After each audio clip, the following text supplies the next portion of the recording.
my job. You two need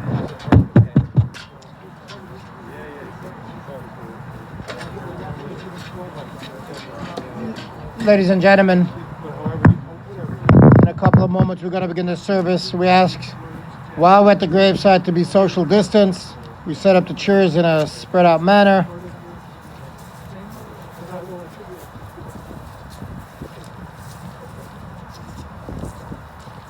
You sit over here, your brother will sit here, and then your sister will sit there. You can stand if you want to stand. Or you can be as comfortable as possible.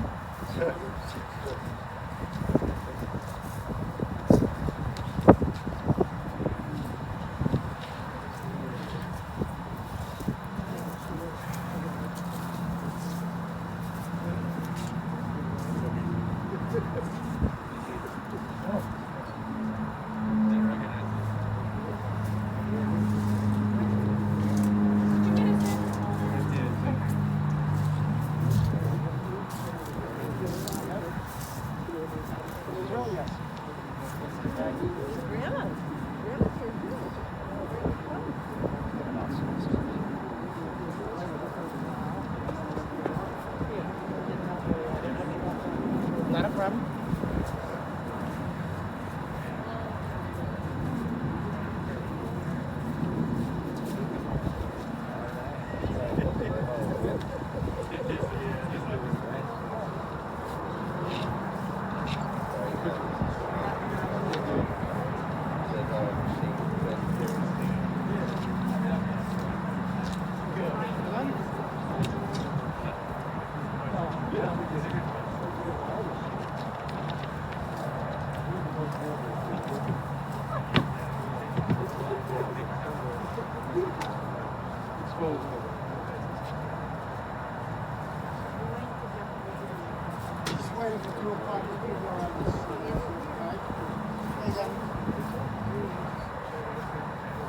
What we can do is, we can come this way. So again, the cemetery workers, so we're not on them.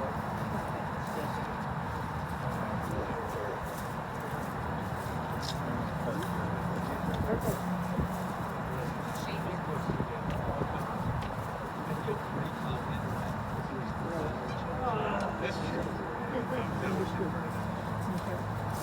So we're going to spend just a brief minute, Cheryl, Stephen. To cut clear, I understand you may have done so already. Okay, but you have a ribbon where you're going to cut something. It's right here. Yes. Okay, you will need the razor. So we're going to get you to stand up first. Richard, come a little closer just for a minute or two. So the ribbon or the cutting of a shirt or a tie or whatever you plan to take, what are you going to do? You'll note it's on your left side. That shows the indication, just a moment, if you don't mind. That shows the indication that you're not home. For a sibling, a spouse, or not a child, you hold differently. You cut the right side, and you're only on for 30 days. If a parent is either trying to do it at a time, then even the cut is different. On the side of the mother, so on the side different. The tear is something that if you wanted to, you could sew up, but you always see that stitch. And you see how you're always going to feel the scar from your dad's absence as you do your mom. But it will heal. It will heal. And you're going to move along and you're going to be done. As he always is. So I'm going to say a bracha, and then if you will please, we're going to cut it. That normal tear, and you can just put a little extra top of your shirt on yourself. Here's what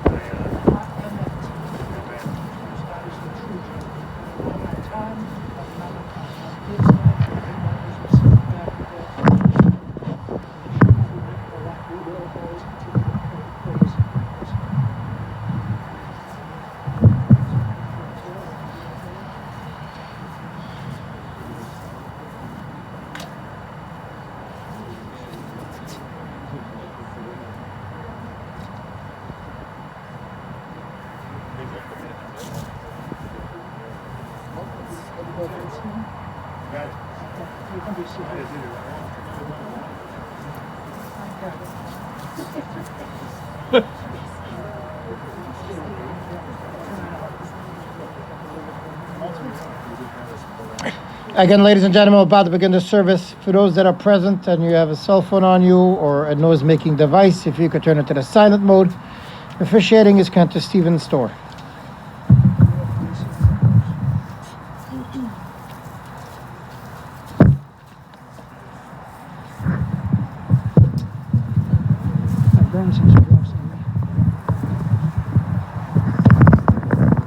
Thank you so much.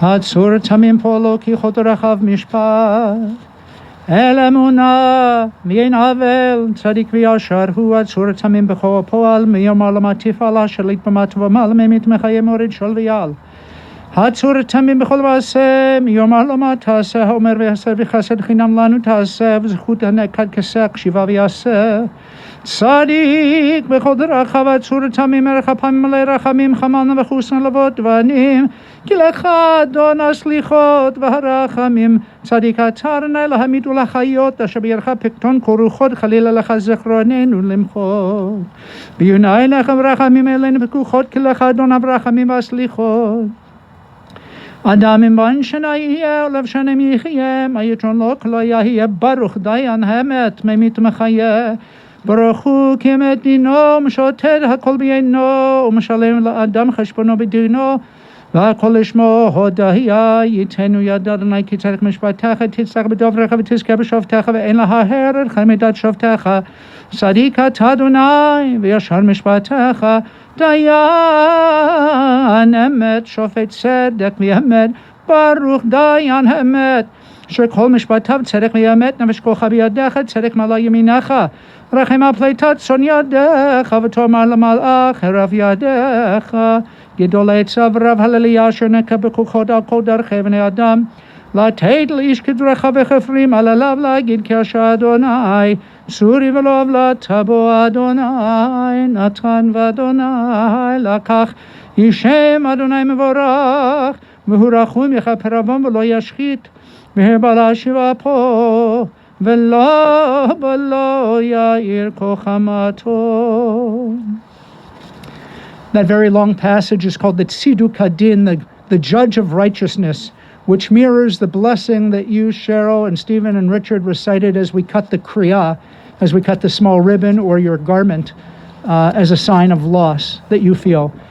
Tradition says that if a person is blessed with 1,000 years or many, many fewer, it's never enough when you love somebody. You always want a little bit more, squeeze just a little bit more of that love out of a person and out of life. But obviously we have to ultimately put our trust in God. Say Dayan Emet, that God is the true judge, which is the bracha that you did recite just a few moments ago. We place our trust in your righteousness, dear God. We accept our lot and our loss, and we shall hold on to the love that remains within us forever. Rachema pleitat son yadecha, dear God, have mercy upon this loving family. Strengthen them to maintain their courage at this time of sorrow. You may have seen behind me on top of Carl's casket, there is some earth that is from Har HaZeitim, the Mount of Olives, which is a sacred burial site in the land of Israel. So by reciting Tehillim, by reciting these psalms and offering words of tribute and love, and actually putting him into contact with the holiness of our land of Israel, we are connecting his soul to the eternity of God.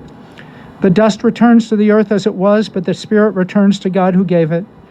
May Carl's soul be bound up in the bond of life eternal.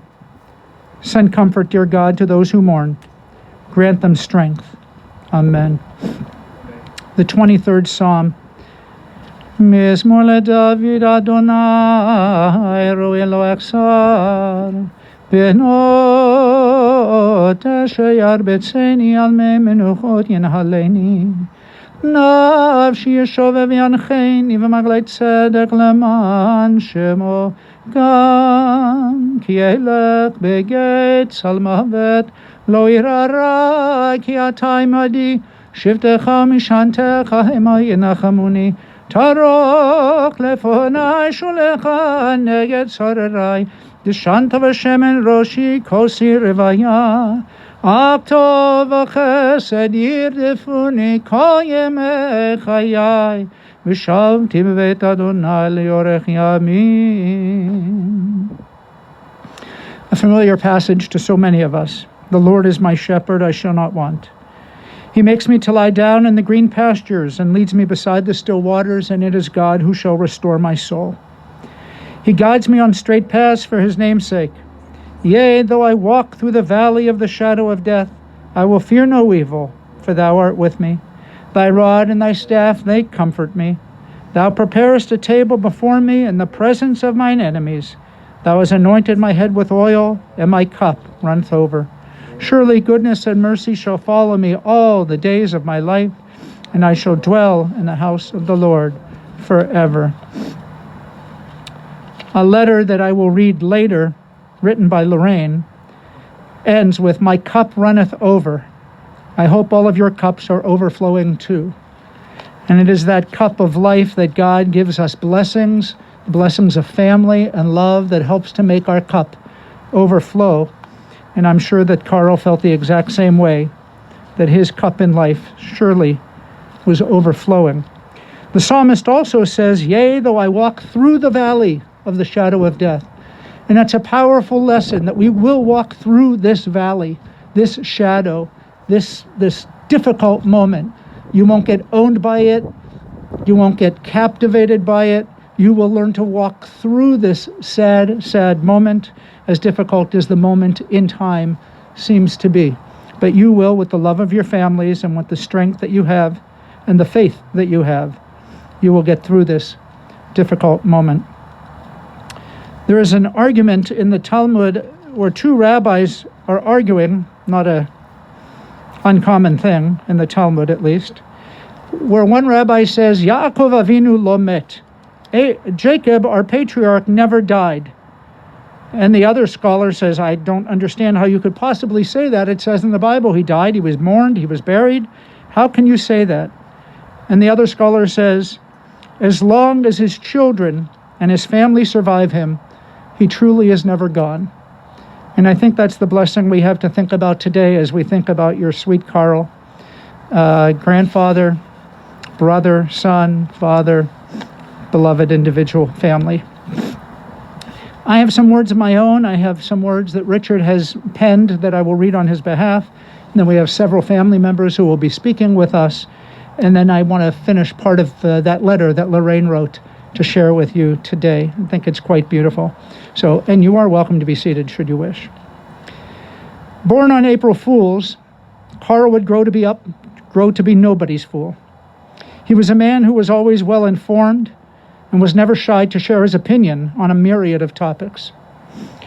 I was blessed to have his ear when I wished to consult with him on an issue, and we became trusted friends, even through the generational divide. I enjoyed his company, and he told me that he enjoyed my honesty as well. Carl was a loving spouse, as you all well know, to Lorraine, whom we all miss. Married January 29th, 1950, but only 1 year after having met in college. He confessed to having known right away that she was the one for him. He shared stories of how they would share lunch on the park bench in the park. He proposed, and off they were on a 68-year honeymoon. Many of us have probably seen the old television show of The Honeymooners, and I imagine their life more such as that. A little give, a little take, a little yell, a little makeup. You could tell that love was the essential ingredient in their marriage, for as soon as things got tough, towards the end of Lorraine's life, Carl was there all the way in. For her 80th birthday, he wrote her a poem that read, "You walk a little slower, you don't stand quite as straight. I turn and keep my eye on you as patiently I wait. I've tried so hard to be the man that first you saw in me. As long as I'm on God's green earth, I'll always try to be."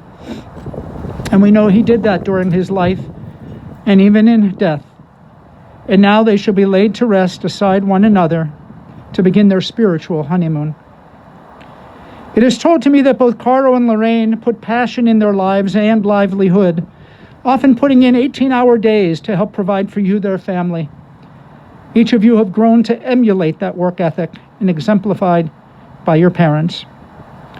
We should remember today his parents, Rose and Bela, his brother Harry and Celia, brother-in-law Marvin, in-laws Louis and Beatrice, as well as dearly, dearly called to mind Alan and Charlene. He loved each of you here today and those of you watching on the Zoom, Richard and Eileen, Stephen and Rita, and Cheryl, grandchildren Jason and Adam, who have both, I have learned, and are yet serving in the military just as did their grandpa, who served in the Army and overseas reconnaissance. There's also Ariel, Benji, Marty, Lane, and Allie, and of course, Jude. I'd like to continue with Richard's words at this time. He writes to my dad. Dad joined the Army at the age of 17. I believe the story is that he had to lie about his age. He was very proud to serve his country. My dad was loyal to us all, and to a fault. He would walk through fire for his family, even if it mandated doing it twice. When Stephen was at Northern Illinois University, he was caught innocently within a Kent State riots. I'm told my father drove from Skokie to DeKalb, Illinois, some 80 to 100 miles away, in only 40 minutes to come to his rescue. Whenever we said, Dad, I need something, if it was not material, he always said yes. Be it picking up and shuttling the kids after school to Hebrew school or after-school learning programs or to a concert, he was always there. I remember him sitting in the audience when I played trumpet in a high school orchestra, and he would smile, and I could see his pride. Now I want to address the elephant in the room. Richard says, he was a tough old bird. Yes, he was. Coming from immigrant parents who came to the U.S. right after World War I with no money, they needed to manage, and they even figured out how to start businesses. Not fancy, but enough to provide. Dad's mom, my grandma Rose, was forced to raise her siblings, cook for the entire household, especially her father. From what I told, was at the young age of 8 that she needed to take on some responsibilities in the home. She was tough. Born in 1900, responsible for raising a family in 1908 Hungary. She was protective. To her, discipline and family were number one issues no matter what else. She would walk into the kitchen of a restaurant, not too often, but since no one cooked it right except her, she would tell the cooks, likely yell at the cooks in Hungarish, which is Hungarian in English, or whoever else was there. And son of a gun, if she didn't come out of the kitchen with the food made just the way she wanted it made. This is all the background you need to understand my father and his brother Harry. Not really their given name, his given name. Chordschi and Herschel was what they were called. Tough immigrant parents, not particularly religious, but boy, you better be Jewish. And I guess you can see the apple doesn't fall far from the tree. My dad and my mom worked hard, raised 3 children, provided for us, and paid in full for 3 college educations. Not too bad. How lucky are we? When it came to Judaism in our home, whatever mom wanted, she got. Dad and mom raised 3 good Jewish children who continue to keep traditions of Judaism alive and burning in our homes. Dad, you loved us so vehemently. You loved our children even more. You got to meet your great-grandson Jude, who will carry on our family name and, of course, our Jewish tradition. Lane and his beautiful wife, Rabbi Allie, will make sure of that. You took time with all of your grandchildren. You read to them Count of Monte Cristo, your favorite. You fished with them in the little pond behind your house in Northbrook. Dad, you lived with passion. You loved with passion and fought for what you believed was right with a passion. We all remember one of your favorite times. Stephen playing piano in the living room in Skokie, me on trumpet or singing, I couldn't do both at the same time, and Cheryl singing and dancing. You laid on the couch and sang along as loud as you could. And you were good. Very good, actually. And I think some of those were your happiest times. Dad and Mom were great partners. Played hard, and fought hard, but they were best of friends to the end. Losing his best friend almost 3 years ago was the hardest thing in the world for him. Even he, with all his fight, couldn't fix Mom. I'm sorry, Dad. Dad, you did a great job. We're all so proud of you. Say hi to Mom. Give her a kiss for me. Richard. Let's hear from family. Stephen, would you come forward? And then we'll hear from Cheryl, and then the next generation, Ariel.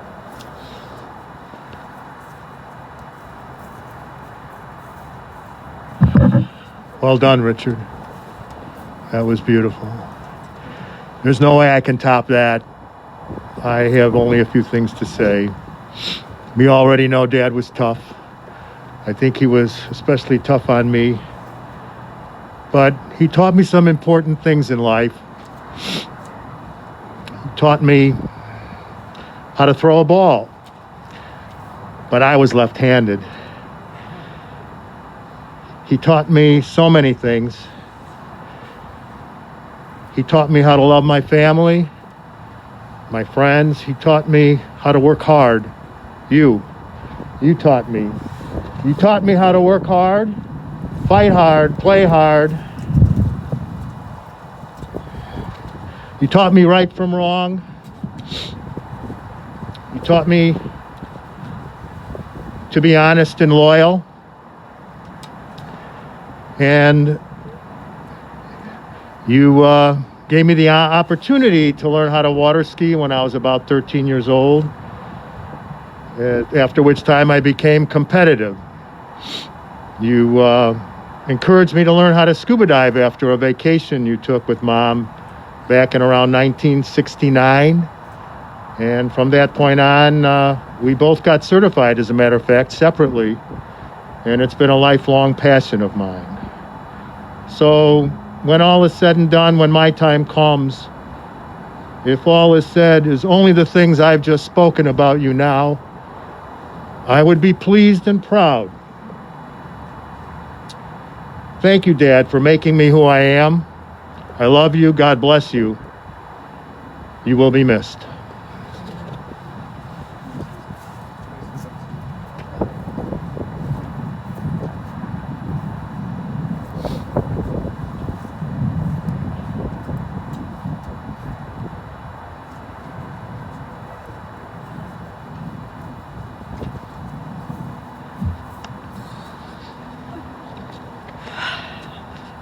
I was blessed to have my father live with me these past 6 months. It was something I would not have been able to do were it not for the support I received from my brothers, their wives, my incredible children, Benji, wherever you are, and my dear friend Wanda Wilson. Thank you from the bottom of my heart. Daddy, forgive me for the things I did wrong and for any pain or harm I may have caused you. I miss you already, Dad. It's okay. We have multiple copies. Thank you. My father would have told you he had a good life and that he was blessed in all things. He was strong and dependable and incredibly hardworking. He was the first one up in the morning and the last one to bed at night. He was a model for perseverance. He was a devoted son, husband, father, and grandfather. I learned much from him. I learned that with effort, many things are possible, and that with diligence and perseverance, one can do most anything one sets one's mind to. He taught me by example, not to run with the pack, to seek the truth, to face my fears, and to have the courage of my convictions. Dad faced life head on. He set his course, persevered, and always did what was right and to do whatever needed to be done without complaint, ever. He was headstrong and passionate and loved fiercely. His word was inviolable, and he expected no less from us. If you knew my dad, you knew he had an energy about him. You could feel it, as it was nearly physical and surrounded him. When my dad loved you, you knew it. You knew it to your very core. You knew it as you stepped into his presence and felt the floodgates give way. And he took you in those incredible arms of his. and that incredible rush of energy and love washed over you. It was a gift to be loved like that for a lifetime. Dad, you left me for a better woman. I guess I can forgive you for that. Thank you, Dad, for teaching me how to live and love fiercely, and for everything you've ever done for me. Thank you.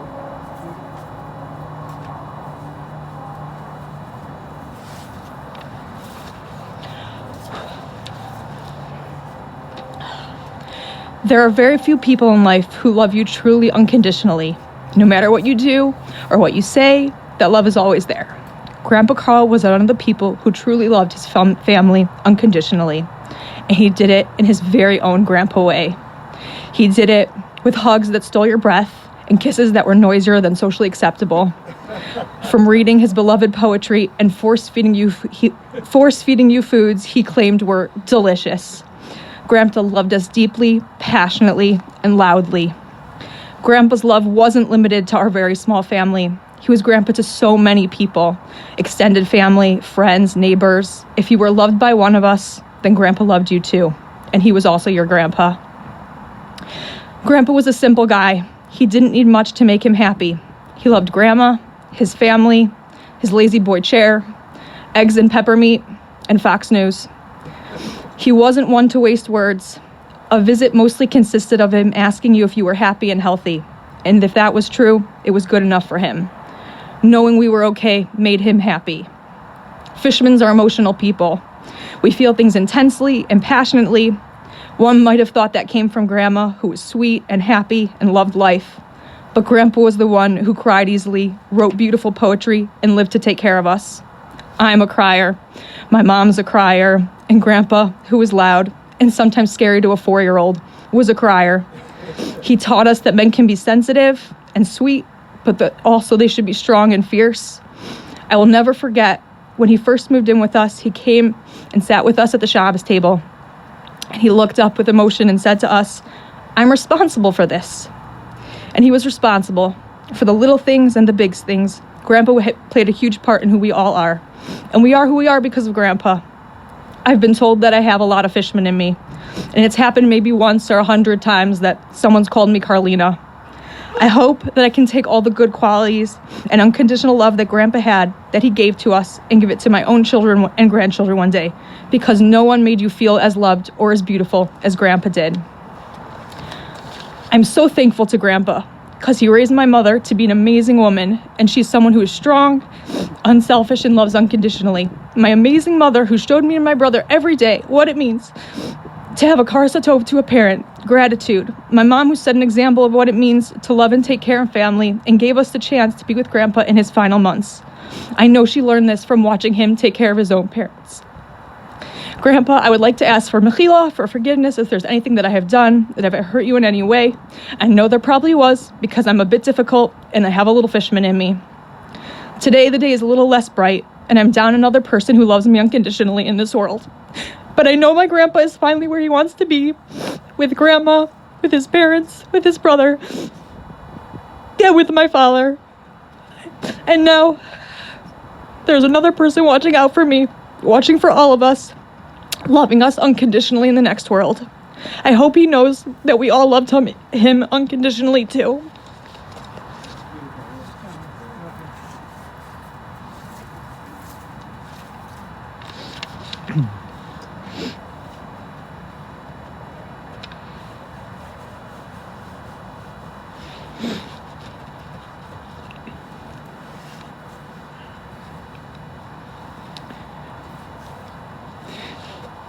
In 2001, Carl sent an email to the synagogue leadership asking to buy high holiday tickets for him and Lorraine. He explained how they had, along with Stephen, joined Mariah, and Richard was now at Beth Shalom. They wanted to hear Marty sing for the high holidays with the choir. He made no mention of wanting to hear you, Richard, I'm sorry. To explain the predicament of being between two sentimental gravitational pools regarding his children, he penned this in his letter. Dear leadership, I am sure you know the story of King Solomon, who suggested that two women who claimed to be a baby's mother cut the baby in half. Well, we have the same story. We are divided between our two sets of grandchildren in two synagogues. And then he added wisely, our granddaughter asked us to come to the holidays to hear her sing and to see her in her pretty blue choir robe.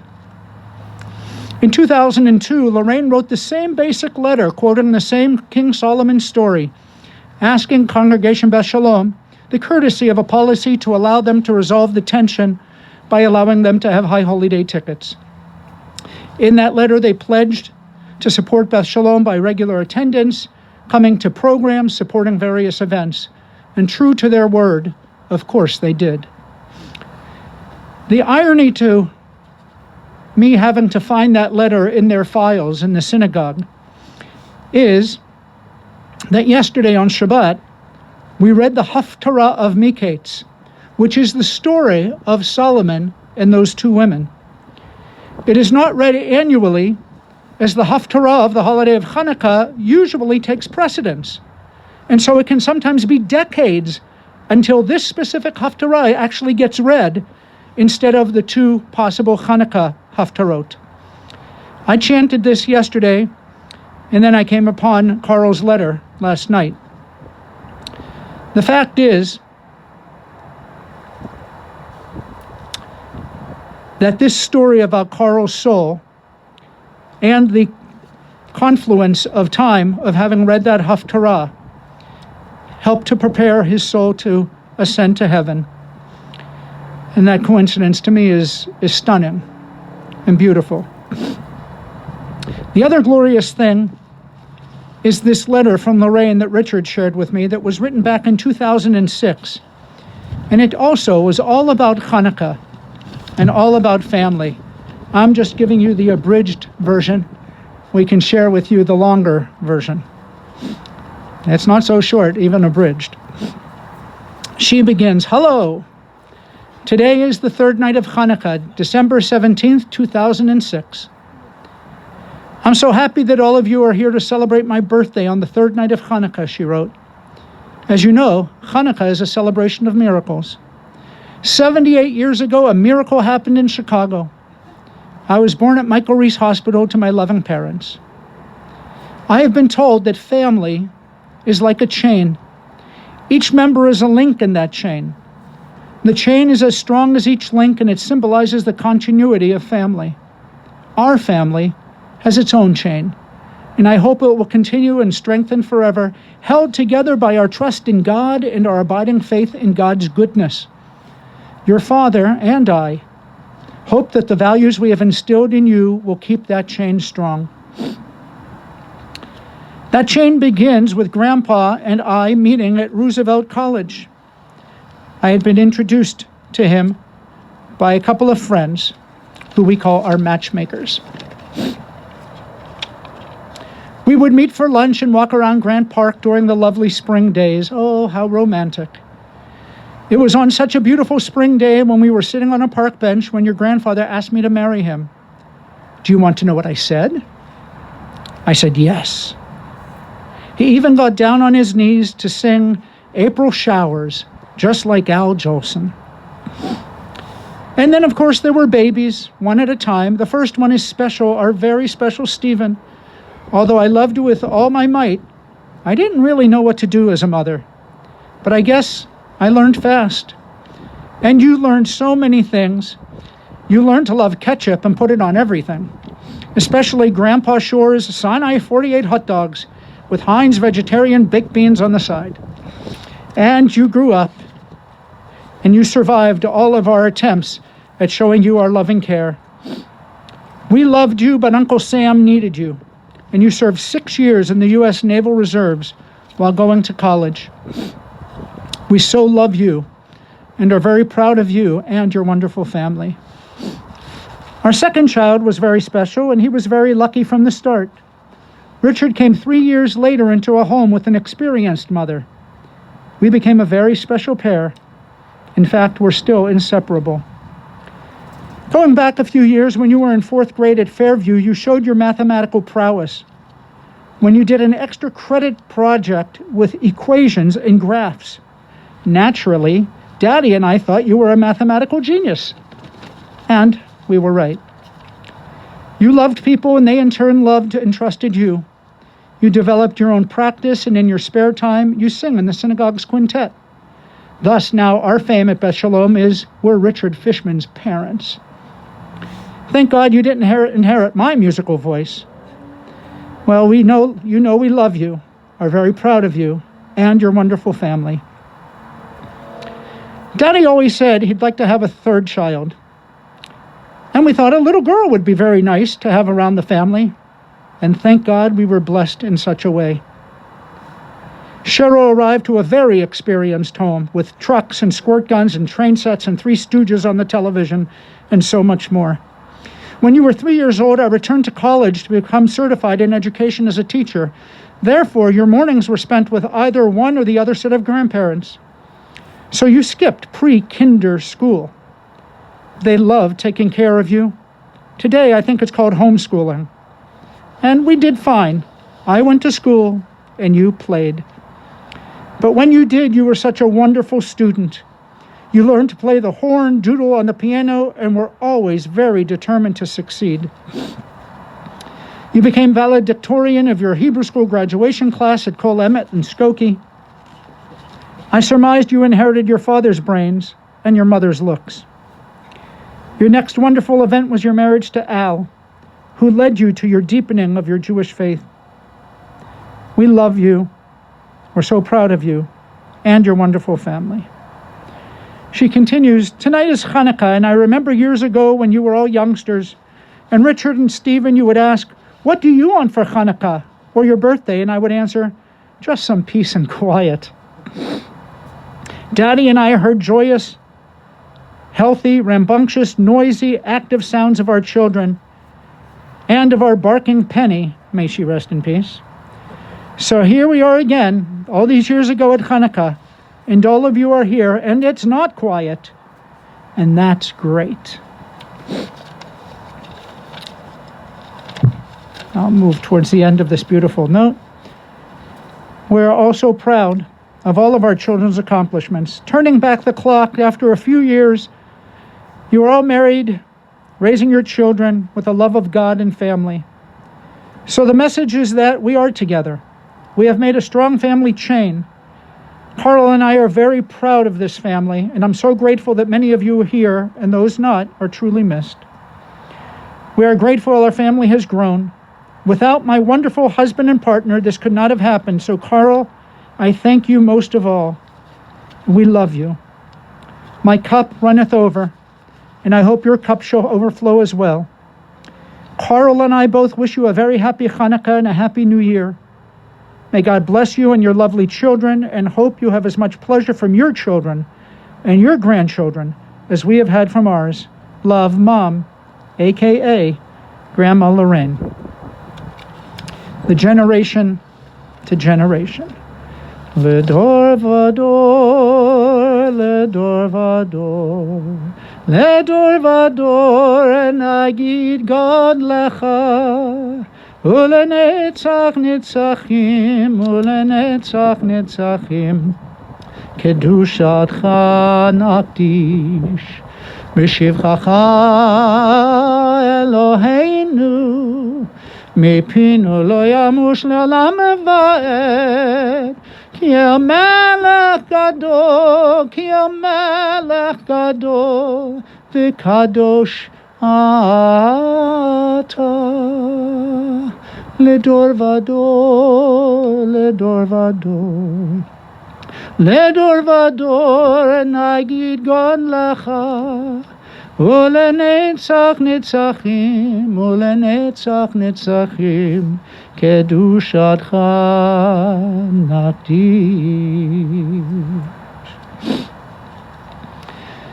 It was the final day of Hanukkah when Carl passed away.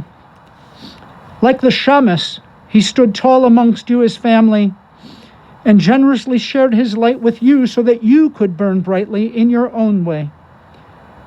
But as his candle began to slowly melt, you needed to share your light with him so that even in his times of darkness, there was always light of family close by to brighten his way so that he need not fear.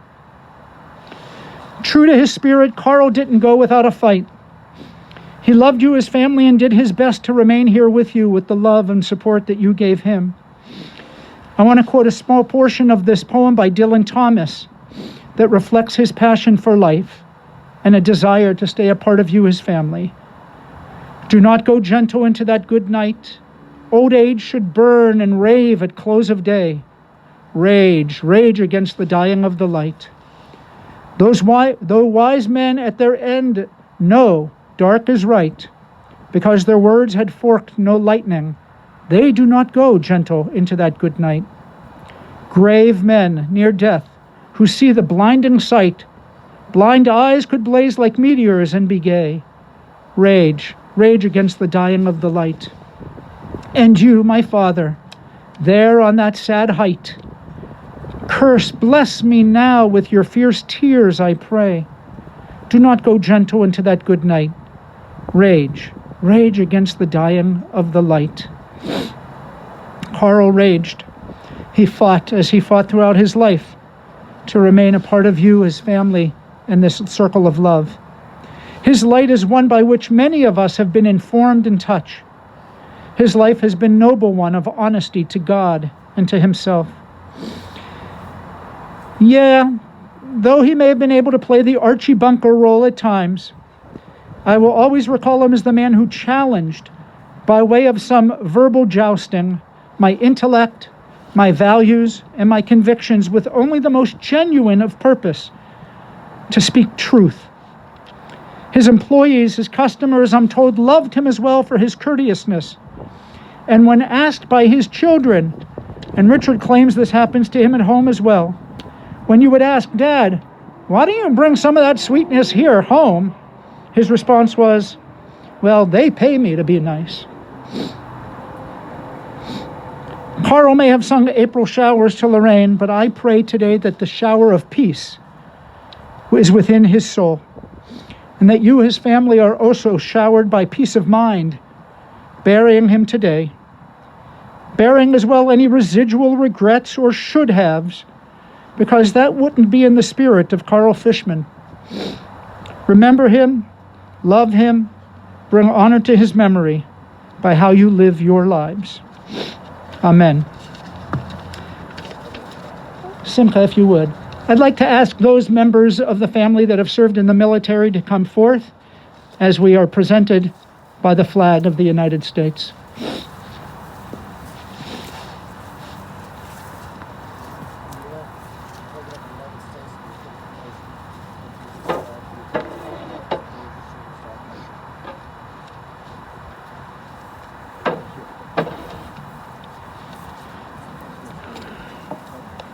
We thank you, your father and grandfather, for their service. We're going to offer a memorial prayer, after which we'll spend a few moments of quiet meditation and then offer Kaddish.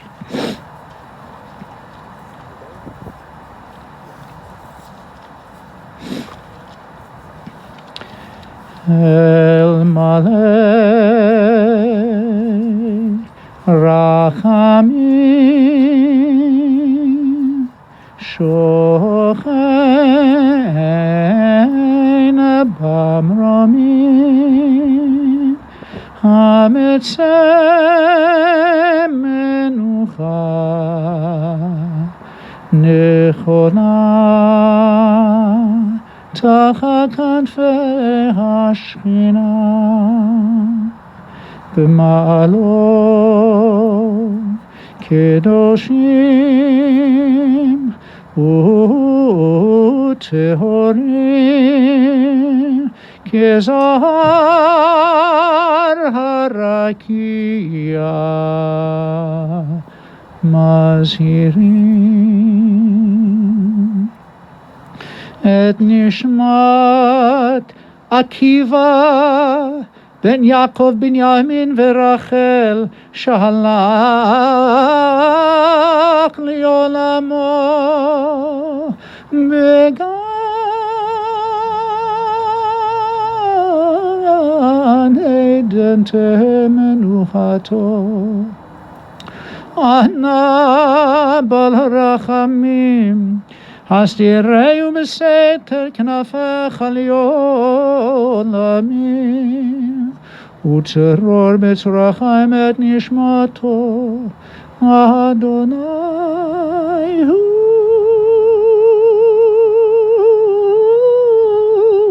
הוא נחלתו, וינוח בשלום על משכבו, ונאמר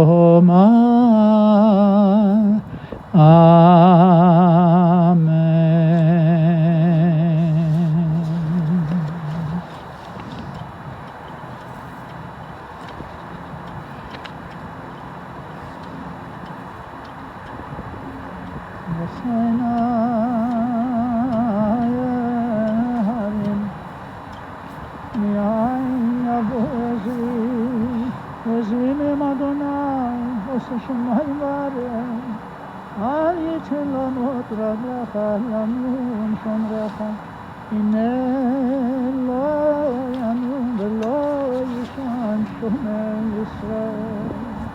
אדוני שומרך, אדוני צילך יד עיניך, יום השמש לא יכך וירך בלילה, אדוני ישמרך מקורא ישמור ירשך, אדוני ישמור צאתך ובואך מעתה ועד עולם.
Ladies and gentlemen, in a couple of moments, once the cemetery workers have removed all the equipment, for those in attendance, we'll have an opportunity to place a couple of measures of earth into the grave. Being a sign of the times we're in, we ask that you wear gloves if you're going to be touching any equipment at a cemetery. We have gloves available in the back, either your own or we have plastic gloves available. If you're wearing gloves, that's fine. But if you're not wearing gloves, please take a pair of plastic gloves in the back of the tent. Again, for those joining us on Zoom, there's Shiva information on our website, phone numbers for all the people that are sitting Shiva, and also strict guidelines for those who will be coming to Cheryl's house.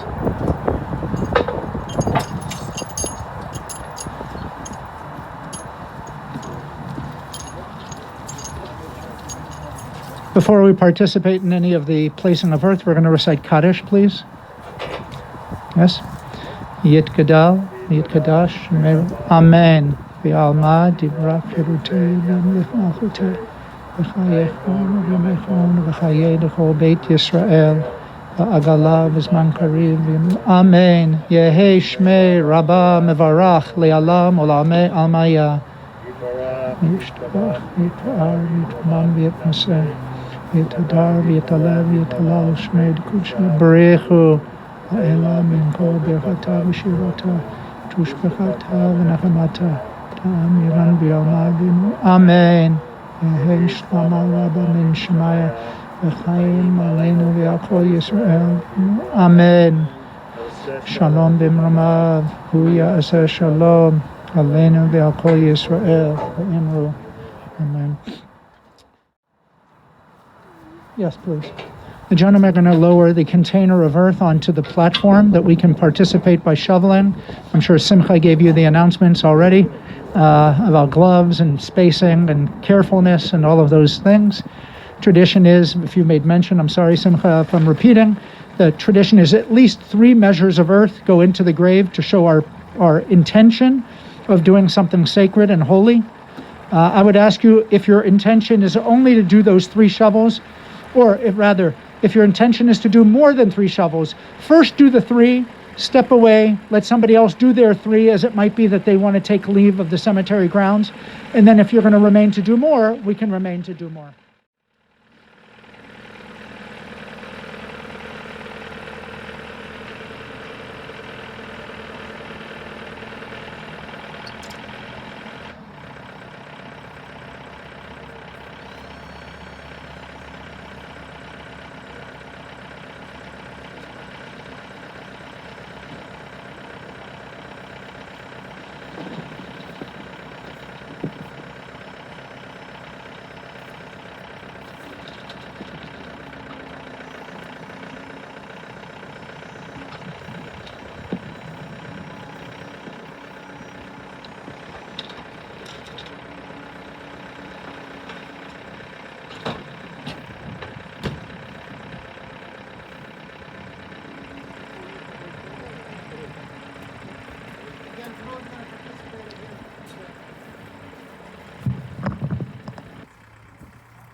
everybody had their first initial 3 opportunities before others begin to do more? All right, thank you all.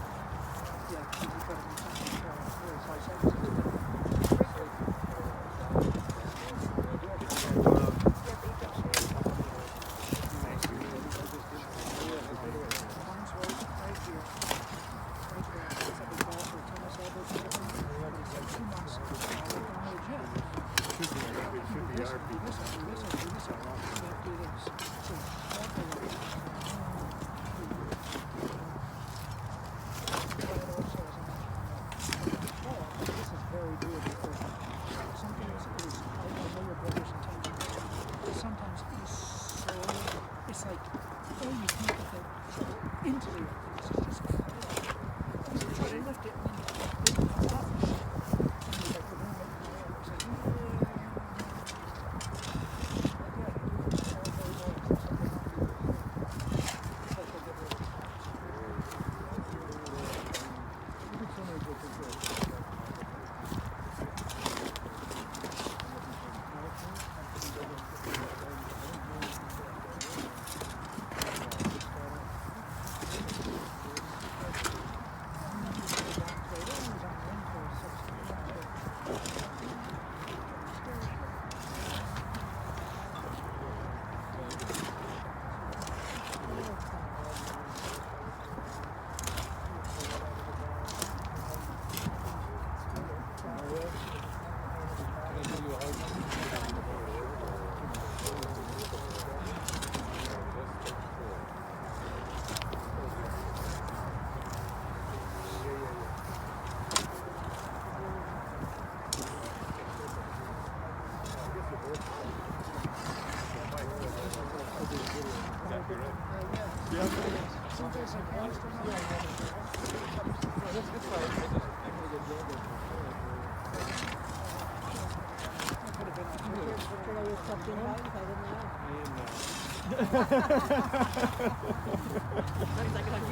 Great, good.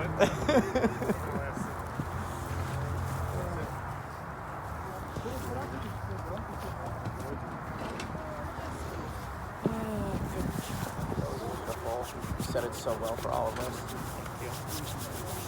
Marty's probably watching me, just yelling at her.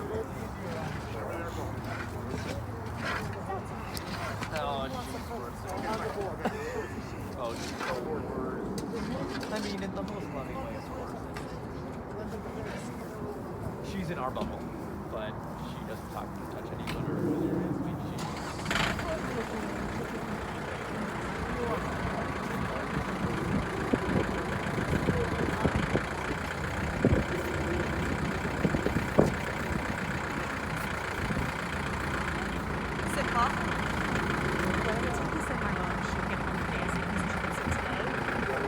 I mean,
He was a special guy.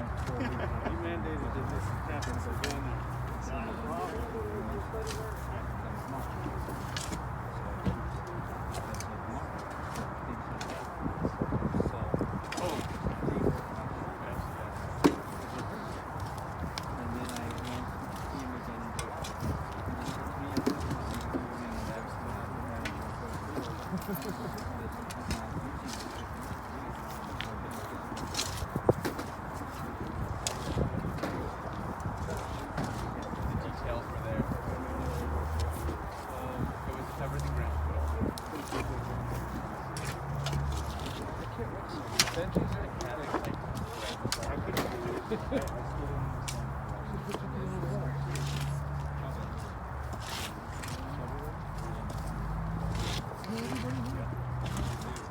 I guess, you know what? So to speak.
Yeah, he's gonna take his, and then Steve will take yours.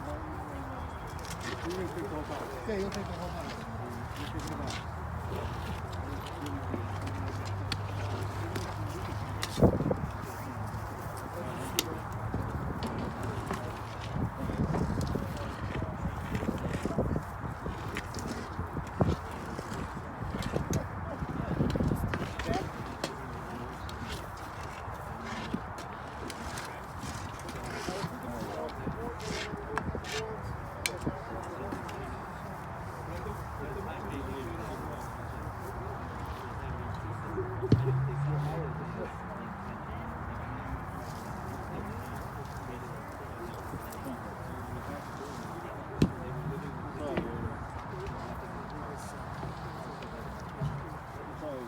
Ladies and gentlemen, what we're going to do is we're going to form an aisleway leading away from the grave so the immediate mourners can walk through, and we can offer them traditional words of condolences. We can do a line right here. Right, Khazan? Here? Through the hedges, and that's We can have the immediate the non-immediate family. You want to take the shovel? just wait a moment for just a few more people to stand, if you wouldn't mind, to stand, next maybe I would stand up to the rail. Richard?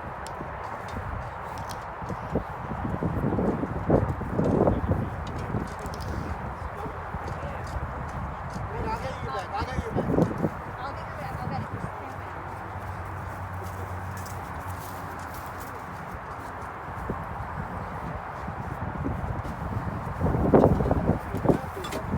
Don't forget the flag. I got it. You got it? It's a traditional gesture of almost. I don't want people to walk away from the cemetery feeling alone as they just left the scene of the left. So we make this community aisle just to offer them condolences in times without masks or a hug or something as they walk by. So after they walk past you, you can just follow in behind them and stroke up to their car and we say our farewells. So thank you for the family.